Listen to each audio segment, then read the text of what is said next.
Right, that's it. Everyone's banging on about smaller scale miniatures, and I need to see this for myself. I'll see what I can sort out, and I'll catch you after this. Pickle jar, miniatures, excellent!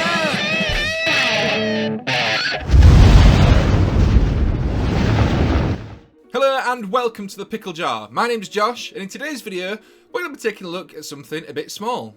So, I've been seeing a lot of love for smaller scale miniatures online. Now, I know that small scale stuff's been around for a while, like for a long time, and it's not anything new, but it's something that I've never really delved into too much before myself. I've been in the miniatures hobby now for around 20 years, and I've always stuck very safely to the sort of 28 to 35mm scale stuff, mainly painting Games Workshop models, but recently in the last few years I've been painting other things as well. Now, a couple of years ago, I did dabble in the Drop Zone Commander game.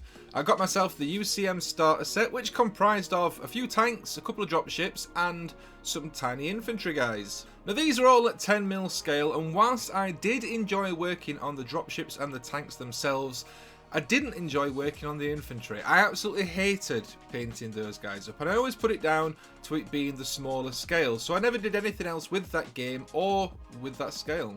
Now, recently I've watched a few of Luke's videos, and you know Luke, right? Howdy guys, it's Luke at Geek Gaming Scenics. Yeah, that Luke. Anyway, he released a few videos where he's been experimenting with different scales and different printing methods and things like that, and he seemed like he was having a lot of fun in the process, so I decided that it might be time for me to have another go at a smaller scale, and I'm taking you guys along for the journey. So first of all, I needed to sort myself some miniatures. Now, I don't own a 3D printer, but I was lucky enough for the guys at Grenza Games to send me these over to review. Now, these are 15mm Roman miniatures. As you can see from the supports, these have been 3D printed. If you'd like to check them out, you can buy the STL files to print yourself, or you can pay a little bit extra and get them printed and sent out to you. There's a link for Grenza Games down in the description if you'd like to check out any of these or any of their other stock. So the first thing that I noticed when I opened up the bag and started looking through what I'd been sent was how much detail there was on these miniatures. As I mentioned earlier, I've only had limited experience with small scale models, but those that I have worked on have been very lacking in detail, not leaving much room for fun when painting them. But these models were completely different. Now, some of that will be down to them being 15mm rather than 10mm. It may only seem like a small jump up in size, but it's clearly made a massive difference here. So I got to work cleaning them up, removing the supports and tidying up any little nubs left on the models themselves. Because they were printed by Grenza, they've already been washed as part of the service that they do, so I didn't need to worry about that. I got them all together and then stuck them down onto some spare bits of plastic I'd got lying around, just to make them easy to handle while painting. Now, I'm not planning on actually gaming with these at any point in the near future, so I didn't really need to worry about them being on the correct size bases or how many on the right size bases or anything like that. This is just to make it easy to paint. So I got to work painting, and I have to say, it was a lot of fun.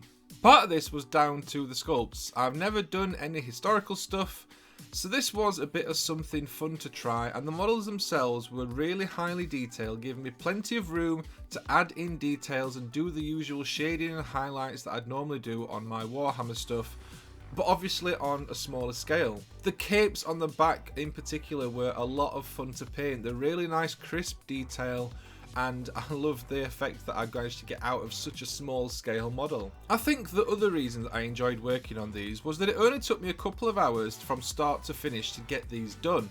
That feeling when you complete a project is one of the best things in the painting hobby, so to get that only after a couple of hours work was really nice. Seeing the models go from start to finish and look as good as they did when they were done was really rewarding. I'd like to say a massive thank you to Grenza Games for sending me these out, and once again, if you'd like to check out their store, there is a link down below in the description. So what does this mean for me going forward? Am I now hooked on smaller scale miniatures, or was this just a fun experiment that ultimately won't lead anywhere? Well, a bit of both really. I really enjoyed working on these miniatures, so it stands to reason that I would enjoy painting more in this sort of scale and style. It's just a case of what to paint. Now, one of our fellow Chilling Network members, Dan from 11th Legion, has been working on a small scale version of 40k in his recent videos, so maybe I need to have a bit of a chat with him.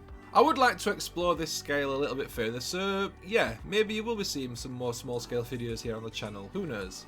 I hope you've enjoyed the video and found it informative. If you'd like to check out Grenza Games, their link is down below in the description, and if you want to help support the channel, our affiliate links are down there as well.